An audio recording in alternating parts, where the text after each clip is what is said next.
innamas sabru inda as-sadmatil ula. Sejatinya kesabaran yang terpuji, kata para ulama, Ibnu Hajar pun mengatakan demikian. Sesungguhnya kesabaran yang sempurna itu tatkala kita segera bersabar ketika mendapati musibah pertama kali.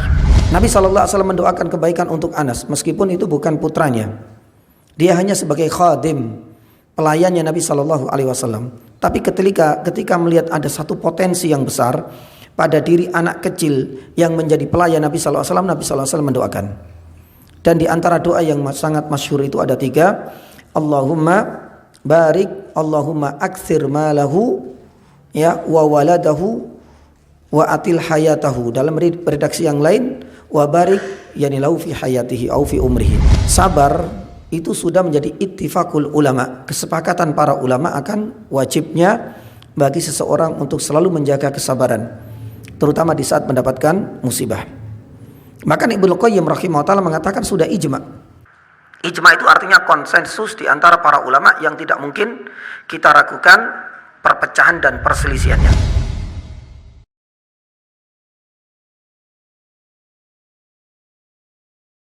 Bismillahirrahmanirrahim. Innal hamdalillah nahmaduhu wa nasta'inuhu wa nastaghfiruh wa na'udzu billahi min syururi anfusina wa sayyiati a'malina. Man yahdihillahu fala mudilla lahu wa man yudlilhu fala hadiya lahu. Wa asyhadu an la ilaha illallah wahdahu la syarika lahu, ilahul awwalina wal akhirin, wa asyhadu anna Muhammadan abduhu wa rasuluh. Allahumma salli wa sallim wa barik ala Muhammad wa ala alihi wa ashabihi wa man ihtadaw bihudahu ila yaumiddin, amma ba'd. Allahumma inna nas'aluka khaira ma fi hadhihi al-lailah wa khaira ma ba'daha wa na'udzu bika min syarri ma fi hadhihi al-lailah wa syarri ma ba'daha. Allahumma sallimna ila Ramadan wa sallim lana Ramadan wa tasallamhu minna mutaqabbala. Jamaah dirahmati Allah Subhanahu wa taala, alhamdulillah malam hari ini biidznillah taala kita akan melanjutkan hadis yang ke-31 dari bab yang ketiga, yaitu bab kesabaran. Di bab yang ke-33 ini ada sebuah kisah di mana Rasulullah, atau hadis yang ke-31 maaf, ada sebuah kisah yang bersumber dari Anas bin Malik radhiyallahu taala anhu, ketika Rasulullah sallallahu alaihi wasallam menjumpai seorang wanita yang ada di kuburan atau pemakaman. Oleh karenanya hadis ini kalau kita tarik dalam pembahasan ketakwaan, kesabaran, masuk dalam kategori ini. Pun demikian hadis ini juga masuk dalam pembahasan tentang hukum bagi seorang wanita muslimah untuk berziarah kubur ini juga. Maka kalau seandainya nanti waktunya cukup, kita akan bahas ini pula. Intisarinya ada satu kalimat yang disampaikan oleh Rasulullah sallallahu alaihi wasallam kepada wanita tersebut untuk selalu bertakwa dan bersabar atas musibah yang menimpa wanita tersebut ketika ditinggal wafat oleh putranya tercinta. Jamaah dirahmati Allah Subhanahu wa taala, hadis ini dari Anas bin Malik radhiyallahu taala anhu. Cerita lengkapnya, marran Nabi sallallahu alaihi wasallam bimra'atin ya tabki ala qabrin atau tabki inda qabrin. Nabi SAW pernah lewat, ternyata menjumpai seorang wanita ini sedang menangis di atas salah satu kuburan. Oleh karenanya Nabi SAW mencoba untuk menenangkan. Oleh karenanya para ulama mengatakan ketika Rasulullah mengucapkan ittaqillah wasbiri, ya, bertakwalah kepada Allah dan bersabarlah, itu karena tangisan dari wanita tersebut itu sudah di luar batas kewajaran. Makanya Nabi SAW mengatakan ittaqillah, wahai perempuan, dan bersabarlah. Ternyata saat itu si wanita tersebut tidak melihat siapa yang menyampaikan nasihat. Dia tetap dalam posisi menangis. Dia seakan meratapi kematian sang anaknya. Dia tidak melihat siapa yang mengucapkan demikian.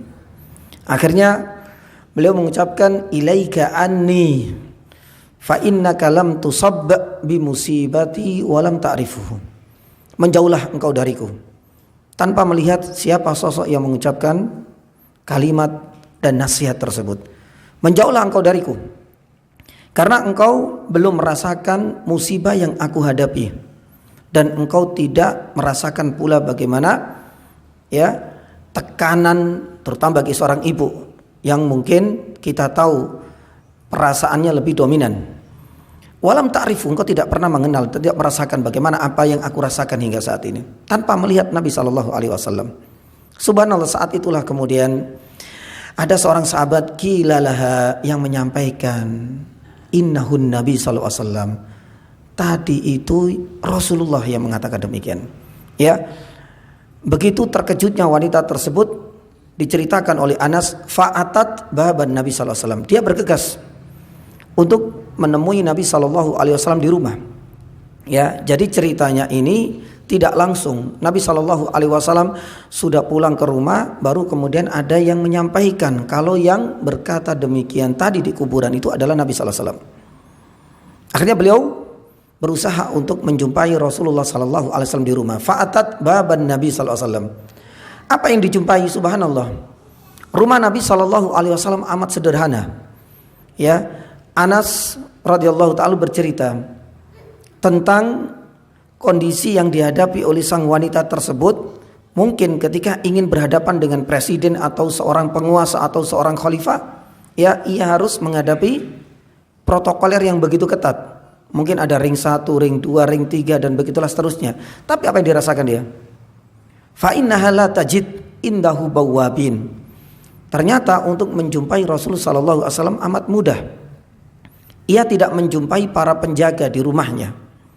Ya, akhirnya dengan leluasa si wanita tersebut menyampaikan di hadapan Rasulullah SAW atas pengakuan salahnya. Fa inni lam a'rifka. Saat itu aku tidak tahu, wahai Rasulullah, kalau yang menyampaikan demikian itu adalah jenengan. Ya, barulah kemudian Rasulullah SAW mengatakan apa? Innamas sabru inda as-sadmatil ula. Sejatinya kesabaran yang terpuji, kata para ulama, Ibnu Hajar pun mengatakan demikian. Sesungguhnya kesabaran yang sempurna itu tatkala kita segera bersabar ketika mendapati musibah pertama kali. Ya, bukan kemudian kesabaran baru muncul beberapa hari. Tapi sejatinya kesabaran yang sempurna, kesabaran yang terpuji, bahkan Imam Ibnu Qayyim mengatakan afdhalus sabr itu adalah ketika kita bergegas untuk tabah, sabar di saat kita ditimpa oleh Allah Subhanahu wa taala berbagai ujian maupun musibah.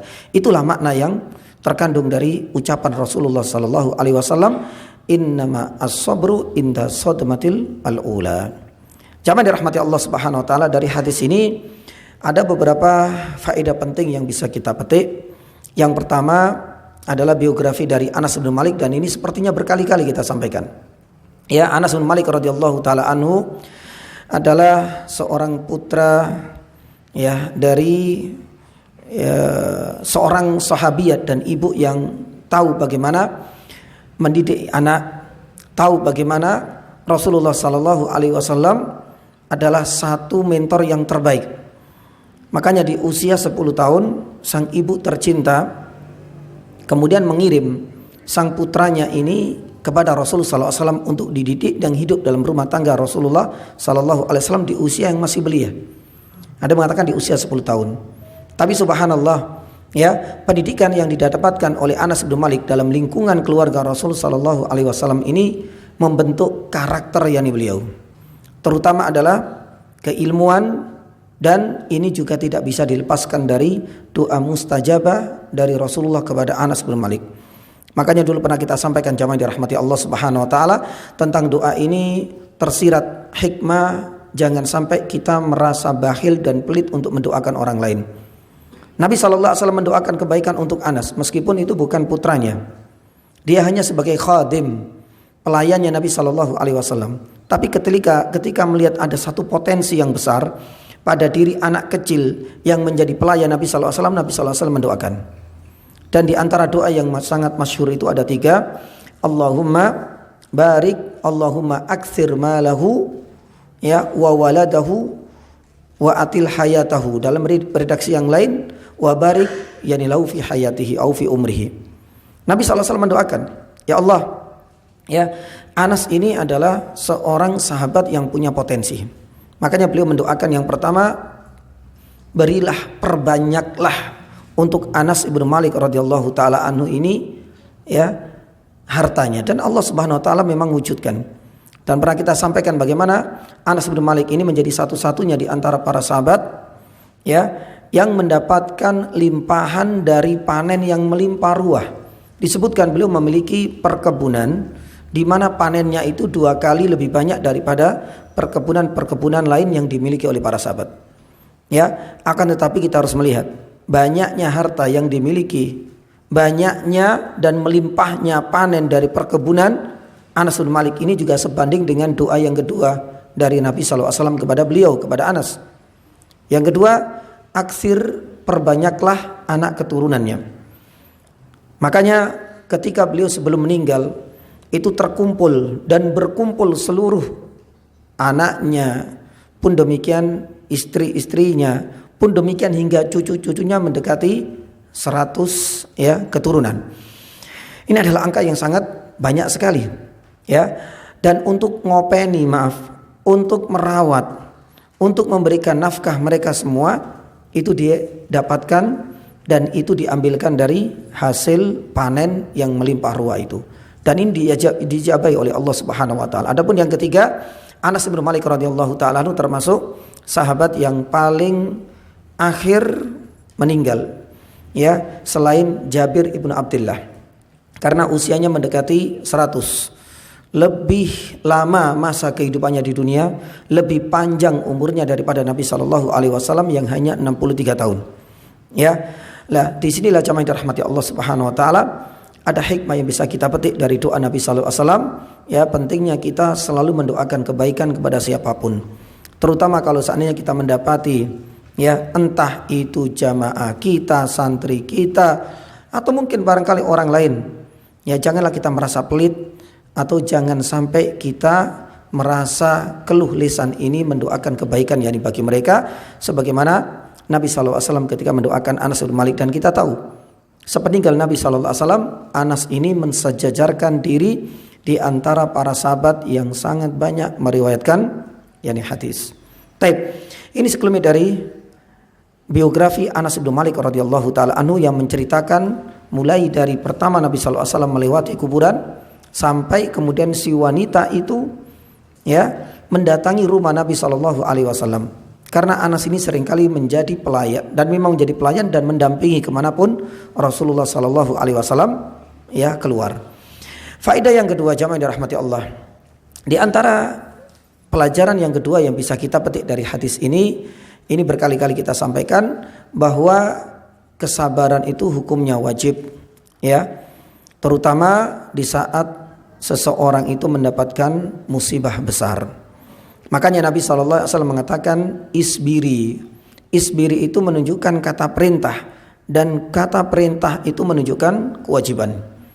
Oleh karenanya Syekhul Islam Ibnu Taimiyah rahimahullah mengatakan bahwasanya sabar itu sudah menjadi ittifaqul ulama, kesepakatan para ulama akan wajibnya bagi seseorang untuk selalu menjaga kesabaran, terutama di saat mendapatkan musibah. Maka Ibnu Qayyim rahimahullah mengatakan sudah ijma'. Ijma' itu artinya konsensus di antara para ulama yang tidak mungkin kita ragukan perpecahan dan perselisihannya. Ijma'ul ulama, kata Ibnu Qayyim rahimahullah, menunjukkan ala wujubis sabr, yang menunjukkan wajibnya seorang mukmin itu selalu bersabar. Bahkan Ibnu Qayyim mengatakan bahwasanya as-sabru nisful iman. Ya, jadi sabar itu adalah separuh dari keimanan. Sedangkan separuh keimanan yang lain apa? Kalau seandainya sabar itu separuh iman, berarti separuhnya apa? Itu adalah syukur, masya Allah. Karena iman itu separuhnya sabar dan separuh yang lain itu adalah yakni syukur. Maka oleh karenanya jami'ah rahmati Allah Subhanahu wa taala, inilah, ya, faedah yang kedua yang bisa kita petik dari hadis ini. Adapun yang faedah yang ketiga, pelajaran yang ketiga yang bisa kita petik dari hadis ini adalah korelasi antara takwa dan sabar. Sebagaimana Nabi SAW mengatakan, ittaqillah wasbiri, bertakwalah kamu hai wanita dan berlakulah sabar ketika mendapatkan musibah. Apakah memang ada korelasi antara takwa dengan sabar ini? Untuk takwa jamaah dirahmati Allah Subhanahu wa taala, seringkali kita jumpai dan seringkali juga kita dengar di saat para khatib di khutbah-khutbah Jum'ah menyampaikan, ya, bertakwalah dengan sebenar-benar takwa dengan menjalankan perintah Allah dan menjauhi segala larangannya. Pengertian dan definisi seperti ini sebenarnya sudah tepat. Akan tetapi sebagian ulama mengatakan ada pengertian yang lebih, ya, kompleks, lebih luas cakupannya dan tentunya lebih sempurna. Sebagaimana disebutkan dalam beberapa riwayat, ada yang mengatakan riwayat ini dinisbatkan kepada Abdullah ibn Mas'ud, ada yang mengatakan dinisbatkan kepada Abi Dzar Al-Ghifari, atau ada yang mengatakan kepada Mu'ad ibn Jabal radhiyallahu taala anhum ajmain.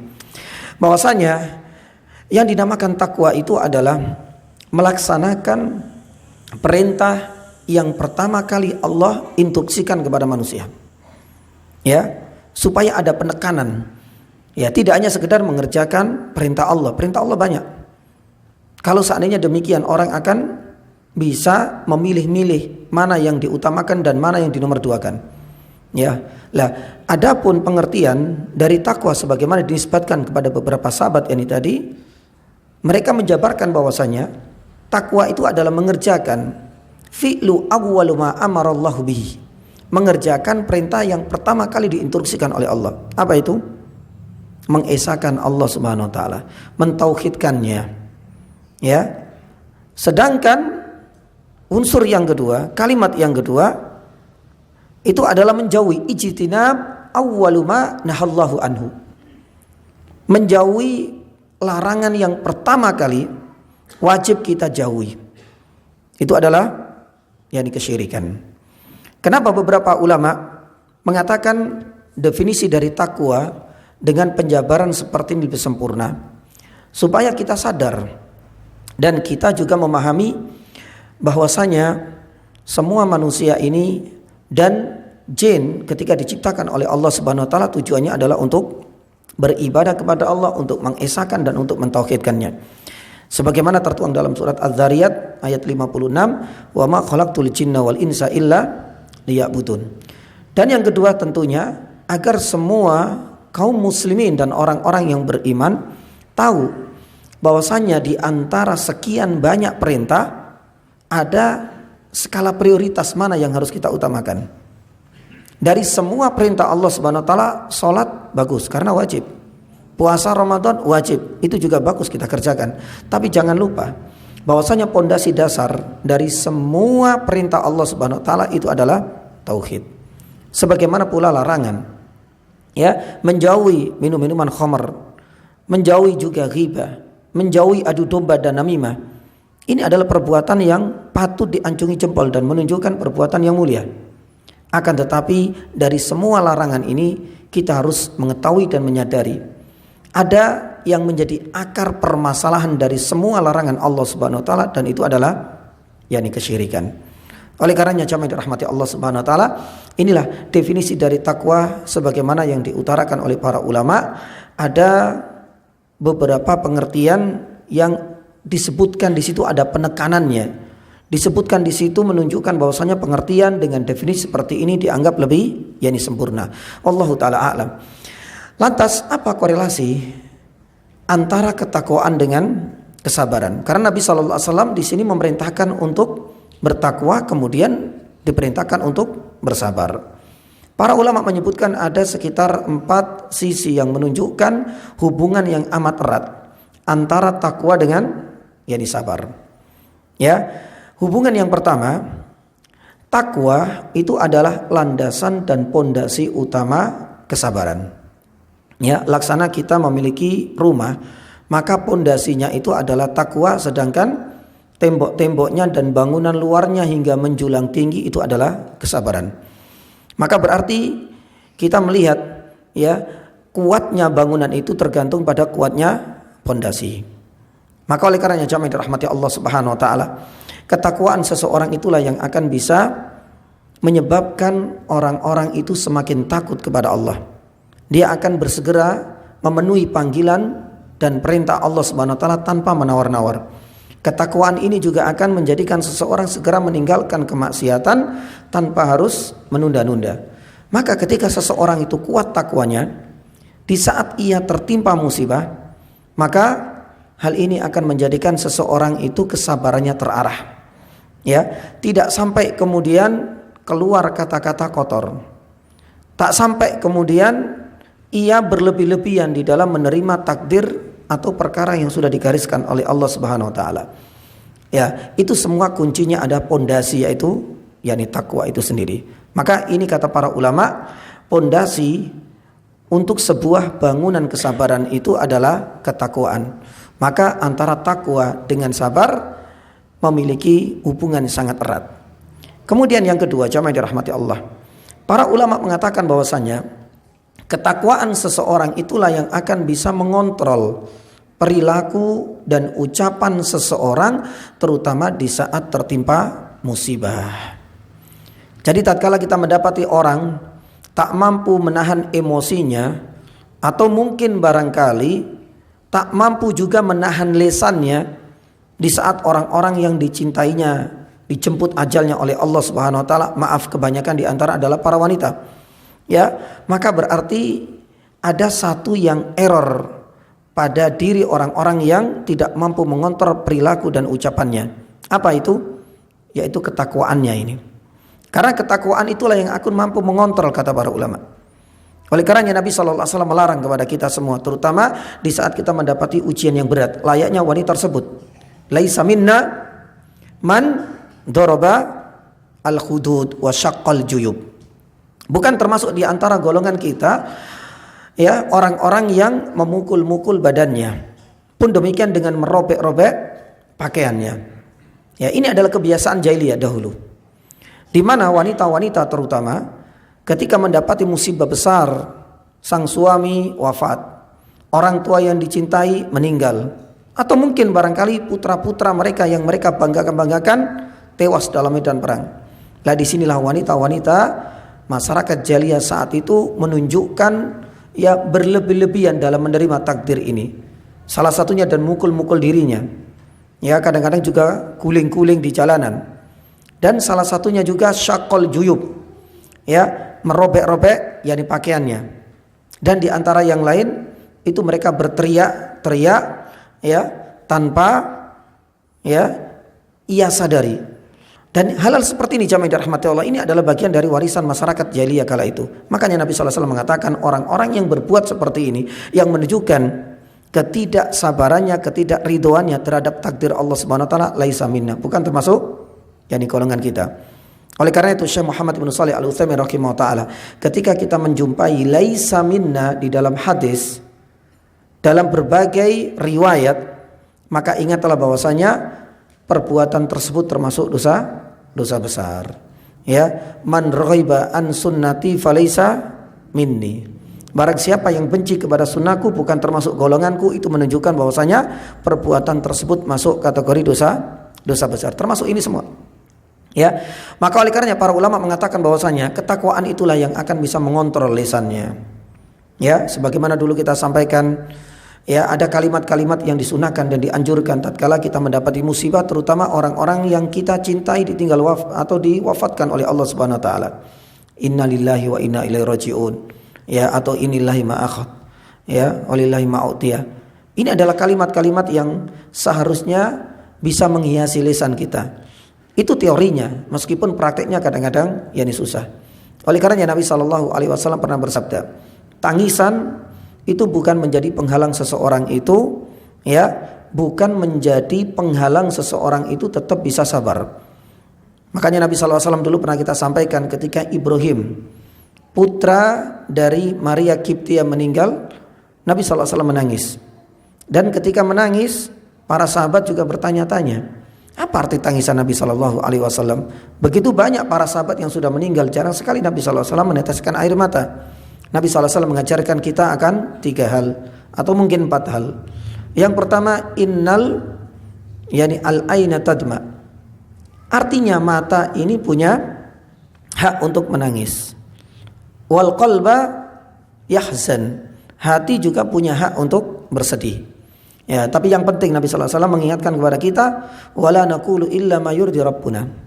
Tapi jangan sampai kemudian kita mengucapkan satu kalimat kecuali kalimat itu bisa mendatangkan ridha Allah. Jangan sampai kemudian kita berteriak-teriak, kemudian kita seakan-akan menunjukkan ketidakridhoan kita dengan apa yang sudah ditakdirkan oleh Allah. Kenapa harus suamiku, kenapa harus istriku yang meninggal? Ya, lah kalimat-kalimat ini bukan semakin mendatangkan keridhaan, malah sebaliknya mendatangkan kemurkaan Allah Subhanahu wa taala. Adapun yang keempat, Nabi sallallahu alaihi wasallam mengajarkan kepada kita, wa inna ya bi firaqika ya Ibrahim lalahikun, menunjukkan bahwasanya wahai Ibrahim, engkau saat ini meninggal, tapi kita semua akan menyusulmu, menunjukkan bahwasanya kullu nafsin za'iqatul yani maut. Lah, jamaah dirahmati Allah Subhanahu wa taala, ini adalah korelasi yang kedua. Ketakwaan seseorang itu akan bisa mengontrol ucapan perilaku kita di saat kita mendapatkan musibah. Kemudian yang ketiga, para ulama mengatakan bahwasanya ketakwaan seseorang itu akan meyakinkan kita bahwa ya musibah itu adalah ujian yang akan menimpa semua manusia. Ya, dan ini akan menjadi pelipur lara. Ini akan mengurangi tekanan psikis dan tekanan mental di saat kita mendapatkan musibah besar. Karena ketakwaan inilah yang akan meyakinkan seseorang itu bahwa musibah yang sedang menimpanya itu adalah ujian yang juga akan dialami oleh setiap manusia. Maka oleh karenanya ketika orang itu akan bisa tegar di dalam menghadapi musibah, semakin lebih tabah ya dalam menghadapi ya ujian, maka kata Allah Subhanahu wa taala, fa inna dzalika min azmil umur. Makanya Allah Subhanahu wa taala berfirman dalam surat Al-Imran ayat 186. Ya. Di mana di dalam ayat ini Allah Subhanahu wa taala berfirman tentang ketakwaan dan tentang kesabaran. Ya, bahwasanya ittaqu wasbiru fa inna dzalika min azmil umur. Ketakwaan dan kesabaran itu ternyata min azmil umur. Menunjukkan bagaimana ketegaran seseorang di dalam menghadapi setiap musibah ketika dua sisi ini mampu dipadukan antara ketakwaan dengan kesabaran. Kemudian yang terakhir jamaah dirahmati Allah Subhanahu wa taala, di antara korelasi dan hubungan yang sangat erat antara ketakwaan dan kesabaran. Para ulama mengatakan salah satunya adalah Ibnul Qayyim rahimahullahu taala, bahwasanya ketakwaan itu tidak akan sempurna tanpa ada kesabaran.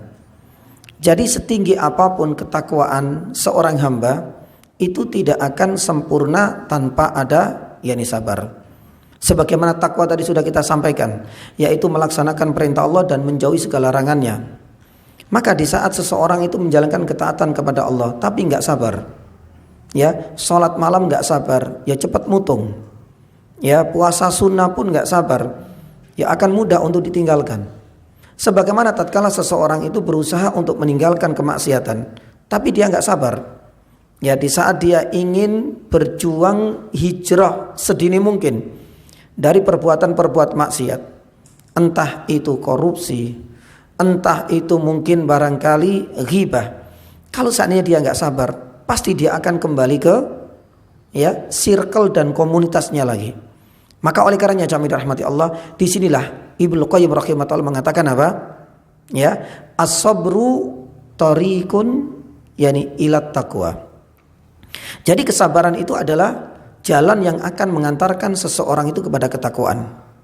Fa inna taqwa huwa fi'lu ma amarallah wa taraka ma naha anhu wa la yatimmu dzalika illa bisabr. Kata Ibnu Qayyim rahimahullahu taala, jadi ketakwaan itu adalah tujuan kita. Sedangkan jalan yang bisa mengantarkan cepatnya kita sampai kepada ketakwaan itu adalah kesabaran. Maka kata Ibnu Qayyim rahimahullahu taala, ketakwaan itu adalah bagian dari bagaimana kita menjalankan perintah Allah dan menjauhi larangannya. Dan ketakwaan, kata Ibnu Qayyim, la yatimmu dzalika illa bisabr. Ketakwaan seseorang itu tidak akan bisa sempurna kecuali dengan kesabaran.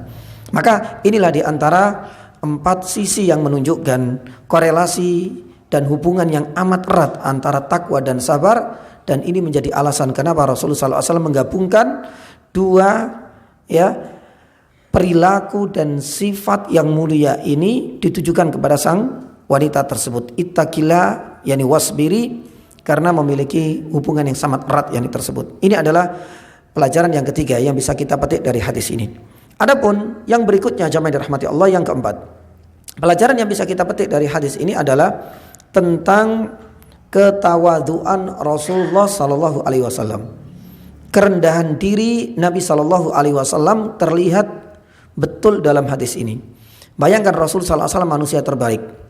Beliau seorang nabi. Beliau juga seorang kepala negara. Subhanallah, ilaika anni, diusir. Ya, seandainya ada seorang presiden diusir dengan jangan mendekat, yani jauhlah dariku, mungkin barangkali akan diciduk besoknya ya oleh yani para ajudannya, atau mungkin barangkali diperkarakan. Nabi SAW ya diusir, ya sudah. Makanya Nabi SAW gak kemudian membela diri, saya ini presiden, saya ini adalah manusia terbaik. Tidak ada kata-kata seperti itu ketika Rasulullah SAW diusir, subhanallah. Maka disinilah menunjukkan bagaimana kerendahan diri Nabi SAW. Oleh karenanya jamaah yang dirahmati Allah Subhanahu Wa Taala, rendah diri inilah yang akan bisa mengangkat derajat manusia. Tidak hanya di dunia, bahkan di akhirat nantinya. Asalkan rendah diri ini ya bukan untuk memiliki tujuan ya apa-apaan, yakni pansos. Artinya dia merendahkan diri, tapi tujuannya nanti supaya orang itu segan kepadanya. Orang itu akan merasa bahwasanya dia adalah orang yang punya wibawa besar misalnya. Benar-benar kerendahan diri ditunjukkan ikhlas lillahi ta'ala. Kalau memang demikian, Nabi SAW pernah bersabda, ma tawadha'a ahadun lillahi illa rafa'ahu. Tidaklah ada seseorang yang merendahkan dirinya. Di sini Nabi SAW menisbatkan lillah, hanya untuk Allah. Karena ada kalanya orang tawadhu itu dibuat-buat. Orang itu tawadhu ya agar orang semakin suka dan cinta kepadanya. Tapi Nabi SAW mengkat yakni seperti ini karena tawadhu hanya untuk Allah Subhanahu Wa Taala. Ma tawadhu'a ahadun lillah illa rafa'ahu. Pasti Allah Subhanahu Wa Taala akan mengangkat derajatnya. Ya, merendahkan dirinya hanya untuk Allah, Allah Subhanahu Wa Taala akan membalasnya dengan mengangkat derajatnya. Para ulama menjelaskan, salah satunya Imam Al-Qurtubi rahimahullahu taala, ya, diangkatnya derajat ini tidak hanya di akhirat nantinya dengan diberikan pahala, bahkan di dunia pun Allah Subhanahu wa taala akan mensegerakan ya balasannya dengan mengangkat derajat orang-orang yang selalu tawadhu hanya kepada Allah Subhanahu wa taala. Dalam wujud dan bentuk apa? Ya, kadangkala dengan hubban, kecintaan orang kepadanya. Ya, kalau seandainya tawaduknya tulus, ya lambat laun semakin lama orang akan semakin cinta dan suka kepadanya.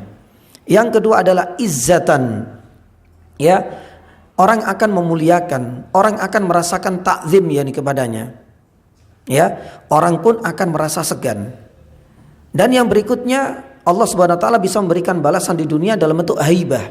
Haibah itu adalah punya kewibawaan di hadapan yakni manusia.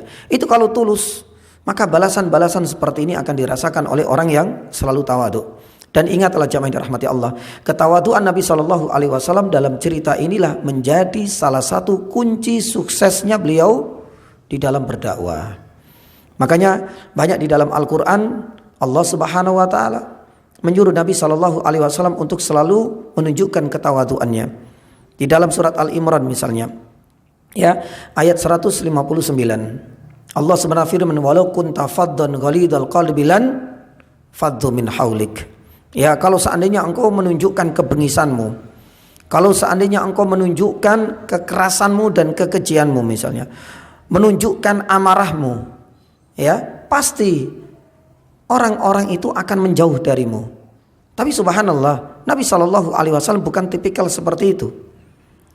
Rasa amarah, rasa murka, rasa benci, kata Aisyah radhiyallahu anha, itu ditunjukkan pada diri dan wajah Nabi SAW ketika bertemu dengan musuh-musuh Allah dalam medan peperangan. Tapi untuk para sahabat, ya, Nabi SAW tak pernah menampakkan wajah bengis seperti itu. Bahkan untuk ucapan kotor saja tidak. Makanya Nabi SAW pernah disifati oleh Aisyah, lam yakun, tidaklah Nabi SAW merupakan tipikal manusia yang fahisan wala mutafakhishan. Bahkan Anas bin Malik, perawi hadis ini juga merasakan, hampir selama aku bertahun-tahun hidup dalam rumah tangga Nabi SAW, Nabi SAW nggak pernah marah kepadaku, subhanallah. Ya, itu menunjukkan bagaimana Nabi SAW selain juga sayang kepada anggota keluarga dan siapapun yang membantunya dan para sahabat, Nabi SAW pun selalu menunjukkan kerendahan dirinya. Bahkan di dalam surat yang lain Al-Hijr ayat 88, Allah Subhanahu wa taala menyuruh kepada Rasulullah SAW, waqfid jana'aka limanittaba'akal mu'minin. Limanittaba'akal mu'minin, tawadhu'lah. Waqfid janahaka itu artinya rendahkan sayapmu. Ini adalah arti kiasan menunjukkan Nabi SAW supaya tawadhu kepada limanittaba'aka, kepada pengikutmu. Lah di sini Umar bin Khattab radhiyallahu taala anhu pernah menyampaikan bahwasanya tawadhu itu ada dua.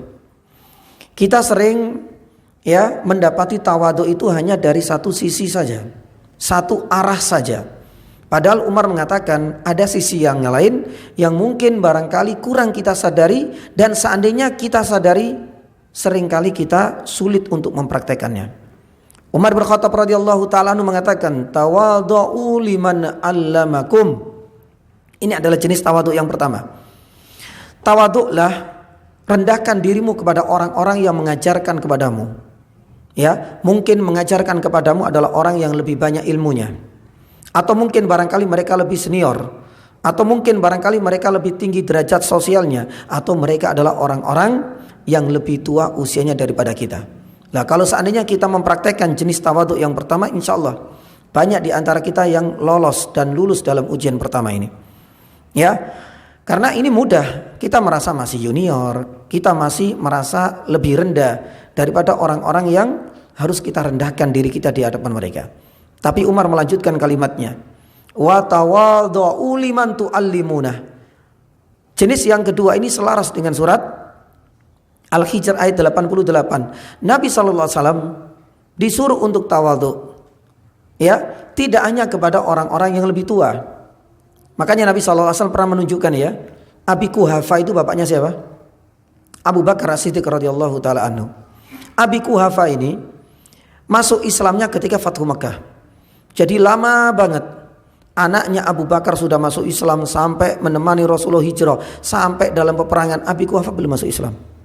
Ketika penaklukan kota Makkah, Abu Bakar ini mencoba untuk merayu ayahnya. Apa yang terjadi? Subhanallah, ayahnya mau untuk berbaiat. Begitu bahagianya sang anak Abu Bakar ini, sampai kemudian dibawa sang ayah yang sudah tua renta di hadapan Nabi SAW. Nabi SAW mengatakan, usbut makan. Kenapa engkau bawa orang tua ini kepadaku? Biarkan dia di rumah, aku datang kepadanya. Itu menunjukkan apa?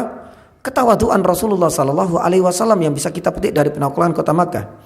Nabi SAW nggak menganggap dirinya lebih afdal, lebih mulia, tapi melihat bahwasanya orang ini adalah orang yang lebih senior, lebih tua usianya daripada Nabi SAW. Makanya Abu Bakar itu dinasehati dengan nada yang agak keras, karena sampai nyeret-nyeret bapaknya yang sudah tua hanya untuk berbaiat kepada Rasulullah SAW. Seharusnya orang yang tua ini biarkan di rumah Abu Bakar, aku yang akan mendatangi rumah dari ayahmu itu Abi Quhafa. Pun demikian Nabi SAW juga diperintahkan kepada yang lebih rendah. Waqfid janah kalimai taba'akal mu'minin. Makanya Umar mengatakan jenis yang kedua ini yang amat berat. Wa tawadhu liman tuallimuna. Layaknya guru kepada muridnya, layaknya orang tua kepada anaknya, layaknya penguasa kepada rakyatnya, atau atasan kepada karyawannya. Bukan perkara yang mudah jemaah untuk bisa menunjukkan kerendahan diri kepada mereka. Ini yang paling berat. Maka oleh karenanya jemaah yang dirahmati Allah Subhanahu wa taala, seringkali kita jumpai dalam dunia rumah tangga itu yang paling banyak kita saksikan. Kadang anak-anak kita subhanallah dapat pelajaran dari gurunya di sekolah. Ketika sampai di rumah ternyata disampaikan kepada sang ayah. Ya, ketika di sekolahan subhanallah dapat pelajaran sholat jamaah wajib bagi laki-laki. Pak, ini sudah tarhim, mau adzan Pak. Ya. Ayo ke masjid lah. Katanya Pak Ustadz, sholat jamaah yang tidak ada udzur itu apa? Wajib ya untuk didatangi. Kadang-kadang sang ayah merasa agak gengsi. Lah ini kesalahan ya, di mana tawadhu ini yang jenis yang kedua yang sulit. Selalu ada 1001 alasan. Ya, entah itu ini masih khilaf. Ada saja alasan. Itu untuk anak-anak kecil duluan dulu. Bapak nanti insya Allah akan nyusul. Nyusulnya setelah salamnya imam. Kadang-kadang juga alasan-alasan yang lain. Itu seringkali terjadi. Entah itu dari bawahan kepada atasan, anak kepada ayah. Maka disinilah jamaah yang dirahmati Allah, jenis tawadhu yang mungkin barangkali agak sulit. Tapi kata Umar bin Khattab, sebagaimana Nabi SAW diperintahkan oleh Allah, tawadhu itu tidak hanya dari satu arah, dari orang rendah kepada yang atas, tapi bisa dari orang yang atas kepada orang yang lebih rendah derajatnya. Itu juga ya harus memenuhi jenis tawadhu yang kedua. Makanya di akhir Umar mengatakan apa? Wala takunu min jabbaril ulama. Jangan sampai engkau menjadi ulama-ulama yang takabur. Kenapa takabur di sini?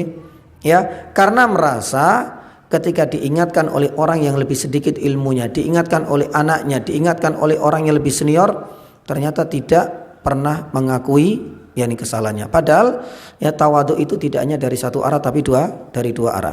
Lah, jamaah dirahmati Allah Subhanahu wa taala, inilah di antara salah satu kunci keberhasilan dan suksesnya dakwah Nabi sallallahu alaihi wasallam, selalu merendahkan diri. Bahkan Nabi sallallahu alaihi wasallam selalu mensejajarkan semua manusia, memanusiakan manusia. Yang kita bisa melihat bagaimana Bilal ibn Rabah diangkat setinggi langit oleh Allah, diberikan jabatan spesial oleh Nabi sallallahu alaihi wasallam yang dahulunya berada di kasta yang paling rendah. Pun demikian dengan Salman Al-Farisi yang tidak dianggap sama sekali, tapi ide cemerlangnya didengar oleh Nabi sallallahu alaihi wasallam ketika perang Khandaq. Pun demikian dengan sahabat-sahabat yang lain. Maka ini adalah salah satu di antara bagaimana seseorang itu memiliki kedudukan yang sama di sisi Allah Subhanahu wa taala, dan salah satu cara untuk bisa kita mensejajar mereka, tawadhu'lah kepada siapapun, entah kepada orang yang lebih senior maupun kepada orang yang lebih junior. Taib. Kemudian jamaah dirahmati Allah yang keempat. Yang kelima, di antara faedah yang bisa kita petik dari hadis ini adalah tentang kesederhanaan Nabi Shallallahu Alaihi Wasallam. Ini yang berat untuk kami sampaikan, karena ini juga akan menjadi bumerang untuk saya pribadi dan untuk kita semua. Wallahi jamaah dirahmati Allah, untuk berbicara masalah kesederhanaan itu berat banget bagi saya pribadi. Jadi makanya kadang-kadang kalau berbicara masalah kesederhanaan saya teringat dengan Ustadz Aunur Rafiq di Sedayu itu. Kalau seandainya beliau berbicara tentang sabar, berbicara masalah kesederhanaan, insya Allah paling pantas daripada saya sendiri. Wala nuzaki alal ahadan. Karena beliau antara sebelum ngomong tentang sederhana, sebelum mengutarakan tentang dalil-dalil sabar, Allah saya lebih melihat bahwasanya kesederhanaan dan pun demikian kesabaran yang beliau dalam berdakwah itu sudah terejawantakan dalam kehidupan sehari-hari. Nah, tentang kesederhanaan Nabi Shallallahu Alaihi Wasallam ini apa yang disampaikan adalah kenyataan, fakta, dan memang ini adalah teori yang memang harus kita praktekkan dalam kehidupan sehari-hari. Itu terlihat dari keberadaan rumah Rasul Sallallahu Alaihi Wasallam tanpa ada satupun penjaga, ajudan, maupun mungkin barangkali tentara-tentara yang selalu 24 jam menjaga rumah seorang kepala negara. Ternyata tidak didapati sama sekali. Makanya perempuan ini kaget jamaah. Begitu sederhananya Nabi Shallallahu Alaihi Wasallam sebagai sang penguasa, sebagai manusia terbaik. Ternyata ketika sampai di rumahnya, apa yang beliau sampaikan? Lam tajid indahu bawwabin. Aku tidak menyumpai di rumahnya Nabi Shallallahu Alaihi Wasallam para penjaga. Makanya beberapa ulama ketika menjelaskan hadis ini menunjukkan akan kesederhanaan Rasulullah SAW dalam berkehidupan. Dan dalam aspek yang lain sangat banyak. Ya, oleh karenanya dalam kitab Al-Syama'il Al-Muhammadiyah, dan pernah saya sampaikan ya bahwasanya Ustadz Ayub sudah menghatamkan ya kitab ini, dan selayaknya kita bisa mempraktekkan dalam kehidupan sehari-hari. Ya, di sini disebutkan banyak sekali tentang bukti-bukti kesahajaan dan kesederhanaan Rasulullah Sallallahu Alaihi Wasallam. Ya, dan nanti kita akan sampaikan setelah adzan biidznillah ta'ala. Alhamdulillahilladzi hadana li hada wa ma kunna linahtadiya laula an hadanallah wa asyhadu an la ilaha illallah wa asyhadu anna Muhammadan abduhu wa rasuluh. Tentang kesederhanaan Nabi Sallallahu Alaihi Wasallam yang bisa kita jumpai pada hadis ini adalah Rasulullah hidup tanpa didampingi para penjaga di rumahnya, meskipun beliau adalah seorang kepala negara, seorang nabi dan manusia terbaik dan penutup para utusan yani pula. Ya, oleh karenanya banyak sekali hadis-hadis yang meriwayatkan kesederhanaan dan kesahajaan Nabi Shallallahu Alaihi Wasallam. Kalau kita katakan apakah Nabi Shallallahu Alaihi Wasallam fakir dan miskin, tidak.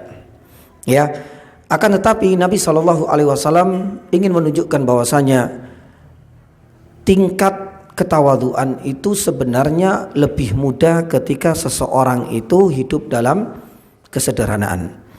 Makanya kita bisa melihat dalam berbagai aspek yakni kehidupan Nabi Shallallahu Alaihi Wasallam menunjukkan kesederhanaan.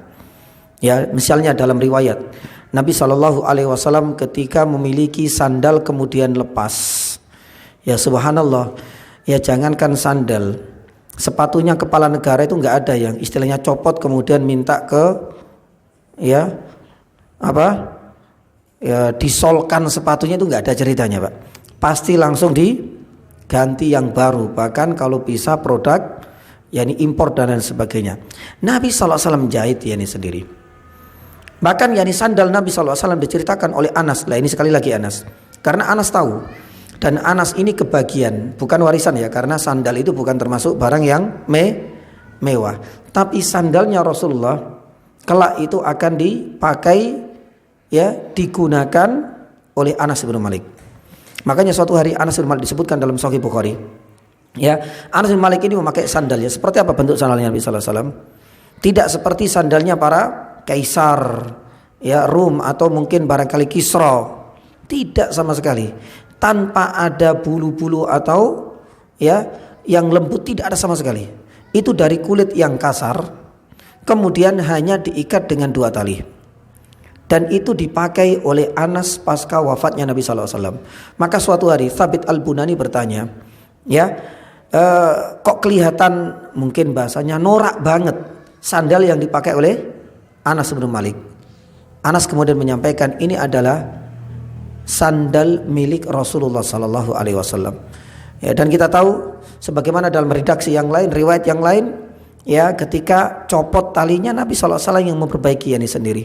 Jadi subhanallah ya, mungkin kita masih ingat, beda dengan anak-anak Gen Z saat ini mungkin ya. Kita yang angkatan 60, saya 80 ya Pak ya, masih ingat sandalnya itu sudah mewah ya, sandal jepit, Masya Allah. Dan ketika bawahnya itu lepas, biasanya senjata yang paling yang kita cari ya Pak, peniti ya, Insya Allah. Kalau Gen Z kayaknya sudah nggak merasakan masa-masa indah sebagaimana yang kita rasakan. Nabi SAW ya Allah lepas ya, dijahit yani sendiri, diperbaiki yani sendiri. Belum lagi dengan pakaian Rasulullah SAW. Disebutkan dalam hadis yani sahih, ada seorang badui yang ketika datang ingin menemui seorang presiden, kepala negara, ketika datang ke Masjid Nabawi, itu saja nggak bisa mengenali Rasulullah SAW. Karena apa? Karena kesahajaan, kesederhanaan Nabi SAW dalam berpakaian. Sampai kemudian bertanya, yakni Aina ibnu Abdul Muttalib. Bukan putranya Abdul Muttalib, tapi menunjukkan Abdul Muttalib itu kan nama yang lebih tenar, nama yang lebih dikenal, sang kakek Nabi SAW. Tapi yang dicari itu adalah Nabi SAW. Itu pun gak bisa dikenali. Ya, kalau kita insya Allah ya, presiden di mana-mana insya Allah bisa dikenali lewat ajudan banyak yang selalu menggeruputi, atau mungkin yang dipakai mahkota raja yang mungkin barangkali berbeda dengan yang lain, atau pakaiannya khas. Makanya rakyat itu insya Allah bisa akan menebak dan mengenali. Ini orang Badui nggak bisa mengenali, sampai harus bertanya. Ya, pun demikian kesederhanaan Nabi Shallallahu Alaihi Wasallam dalam hal urusan makan. Kalau urusan makan luar biasa. Pernah kita sampaikan bagaimana Nabi Shallallahu Alaihi Wasallam ya hanya makan al aswadan, ya yaitu air putih dan yakni kurma. Ini adalah fakta, tapi subhanallah kadang kita berbicara masalah seperti ini benar-benar kita malu. Ya, masalah makan, bahkan kita tahu dalam sebuah hadis sahih dalam Sahih Bukhari disebutkan masyabi'a, kata Rasulullah, kata Aisyah, ya masyabi'a alu Muhammadin, keluarga Muhammad ini enggak ada yang pernah kenyang selama 3 hari. Berarti menunjukkan makanannya seadanya, dan setiap makan enggak bisa langsung kenyang karena sedikitnya. Itu selama 3 hari, dan itu juga dirasakan oleh Rasul dan seluruh keluarganya sampai meninggalnya Rasulullah sallallahu alaihi wasallam. Ya, dan itu memang biasa. Disebutkan dalam riwayat, kenyangnya keluarga Nabi sallallahu alaihi wasallam itu kadang-kadang baru merasa enak, makan enak, kenyang itu harus nunggu 2 hari 3 hari. Ya, sepertilah gambaran Nabi Shallallahu Alaihi Wasallam yang kalau seandainya kita baca biografi tentang kesederhanaannya, subhanallah, ya kita memang benar-benar jauh ya dari apa yang dirasakan oleh Rasulullah Shallallahu Alaihi Wasallam. Termasuk kalau kita membahas tikernya, kasurnya, nggak ada yang istilah spring bed atau mungkin barangkali kasur yang empuk. Disebutkan dalam riwayat tikernya Nabi Shallallahu Alaihi Wasallam dari dedaunan, yakni kurma yang itu bisa ya membekas pada punggung-punggung Nabi Shallallahu Alaihi Wasallam. Akan tetapi jamaah dirahmati Allah Subhanahu Wa Taala, disinilah ya ada satu hadis yang disahkan oleh Syekh Al-Albani rahimahullah dari Umar bin Khattab radhiyallahu taala anhu, dan menjadi alasan kenapa si Nabi Shallallahu Alaihi Wasallam itu lebih hidup dalam kesahajaan dan kesederhanaan. Ya, pada suatu hari Umar bin Khattab mendapati Nabi Shallallahu Alaihi Wasallam dalam kondisi yang paling hina mungkin dalam pandangan banyak orang. Lawang seorang kepala negara, manusia terbaik, sedang tidur-tiduran di bawah pohon. Ya, itu pun sebagian kakinya terkena yakni tanah. Ya, itu alasnya ya itu cuma dedaunan-dedaunan dari korma. Ya, sedang nyantai-nyantai, tapi Nabi Shallallahu Alaihi Wasallam tidak peduli. Ya, akhirnya kemudian Umar bin Khattab radhiyallahu taala menceritakan, ya Rasulullah, intisarinya, ya tidakkah engkau meminta kepada Allah Subhanahu Wa Taala untuk diberikan kelebihan? Mungkin barangkali bahasanya Umar itu hidup yang lebih layak dan mewah lah, layaknya kaisar. Makanya Umar membawa nama kaisar, membawa nama Kisra. Ya, mereka orang-orang kafir itu saja dengan mudahnya bisa mendapatkan dunia. Mereka hidup dalam kemewahan, istana raja yang begitu megah, dikeliling oleh para ajudan dan militernya. Kasurnya juga empuk. Umar wajar karena merasa iba kasihan.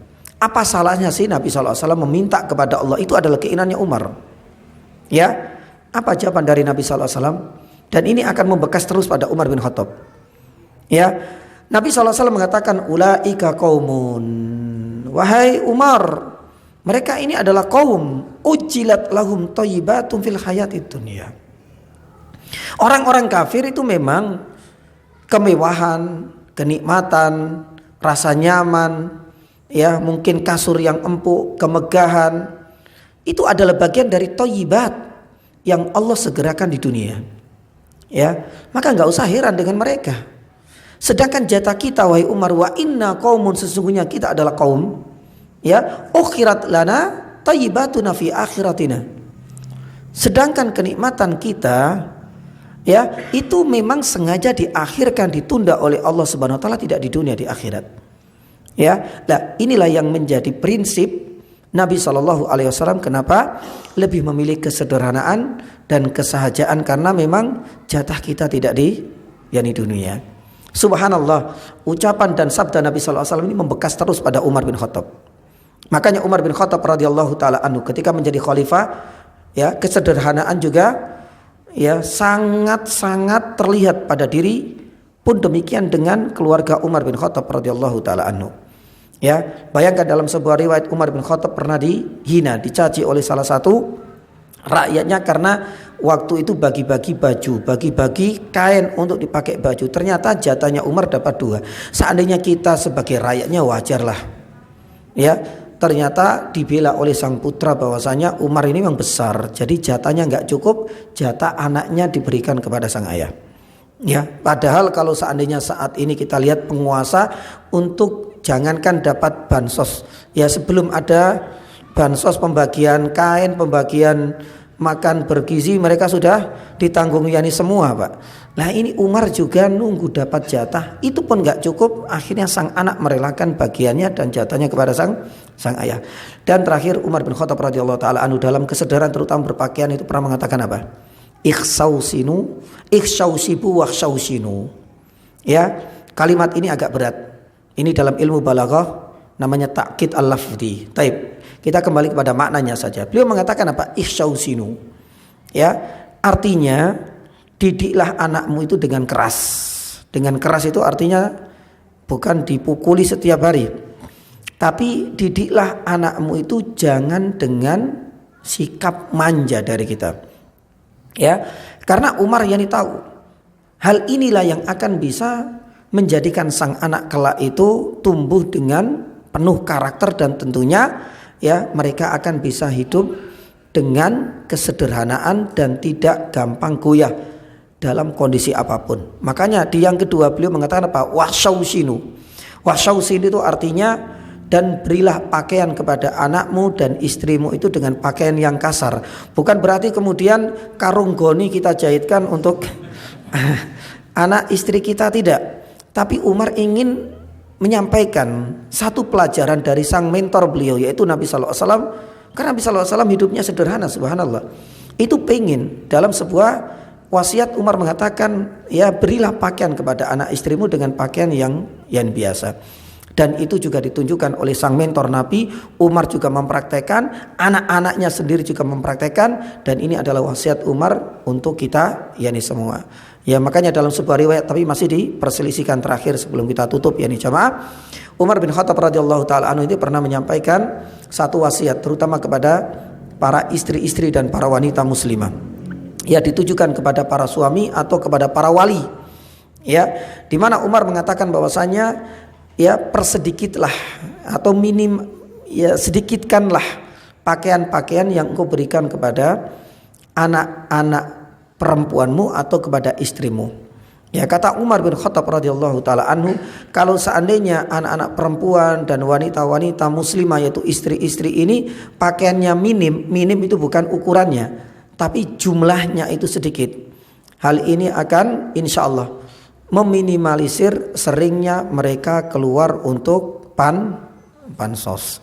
Ya, nah ini adalah pendidikan yang juga masya Allah dari Umar bin Khattab radhiyallahu taala anhu karena beliau mendapatkan pelajaran kesederhanaan dari Nabi Shallallahu Alaihi Wasallam yakni langsung, dan ini juga dirasakan oleh para sahabat yang lain. Mungkin pada kesempatan berikutnya insya Allah nanti kita akan sampaikan faedah yang lain, terutama adalah faedah tentang sodmatul ula dan pentingnya kita mengaku kesalahan. Ini yang berat. Mengaku kesalahan itu bukan perkara yang mudah. Apalagi kalau seandainya kita memiliki kelebihan harta, ngaku salah kepada orang yang lebih miskin. Kelebihan ilmu, mengaku kesalahan di hadapan awam. Ini bukan perkara yang mudah. Nah, ini ditunjukkan oleh sang wanita tersebut. Ketika merasa salah, dia langsung mengakui kesalahan di hadapan Nabi sallallahu alaihi wasallam. Nah, itu nanti kita akan sampaikan. Nabi sallallahu alaihi wasallam juga pernah mengaku kesalahan. Mengaku salah, bahkan ditegur oleh Allah dalam surat Abasa, saya sampaikan di Al-Irsyad, dan ada satu sahabat yakni juga yang memang sengaja untuk dipukul Nabi sallallahu alaihi wasallam dalam peperangan. Mungkin barangkali kisah ini akan kita sampaikan. Ya, keinginannya apa? Agar ia bisa mengambil jatah kisosnya kepada Rasulullah SAW. Tapi ternyata punya rencana agar bisa mencium yakni perutnya Nabi sallallahu alaihi wasallam. Nabi sallallahu alaihi wasallam ya mengaku salah. Meskipun dalam kondisi perang, gara-gara apa? Disuruh lurus softnya tapi tetap apa? Yani maju. Akhirnya dia apa kan? Dipukul Nabi Shallallahu Alaihi Wasallam. Nah, jenengan mukul ya Rasulullah. Berarti ya jenengan juga harus diambil kisosnya. Itu juga termasuk nanti kita akan sampaikan di antara yang lain, dan yang akhir insyaallah taala pada pekan depan kalau nggak ada udzur, hukum berziarah kubur, terutama bagi wanita. Ya, ini menjadi khilaf yang sampai detik ini masih diperdebatkan. Secara umum ada tiga, ada yang mengatakan Bagi wanita terutama, bukan laki-laki, tapi kita akan jelaskan dari dua sisi. Ada mengatakan haram secara mutlak, ada mengatakan makruh, ada mengatakan boleh, yakni asalkan tidak sering, yakni sesering yakni mungkin. Nah, ini adalah di antara beberapa ya faedah yang belum sempat kita tuntaskan hari ini, dan mudah-mudahan pekan depan bisa kita lanjutkan. Maaf, waktu habis ya Pak ya. Enggak ada tanya jawab Pak ya. Tapi mudah-mudahan pekan depan ya, karena sisa 2 saja. Mudah-mudahan ya bisa kita buka sesi tanya jawab pada pertemuan pekan depan biidznillah taala. Baik. Subhanaka asyhadu an la ilaha illa anta astaghfiruka wa atubu ilaik. Wa sallallahu ala nabiyyina Muhammadin wa ala alihi washabihi wasallam. Assalamualaikum warahmatullahi wabarakatuh. نبي قاتل معه ربيون كثير فما وهنوا لما أصابهم في سبيل الله وما ضعفوا وما استكانوا والله يحب الصابرين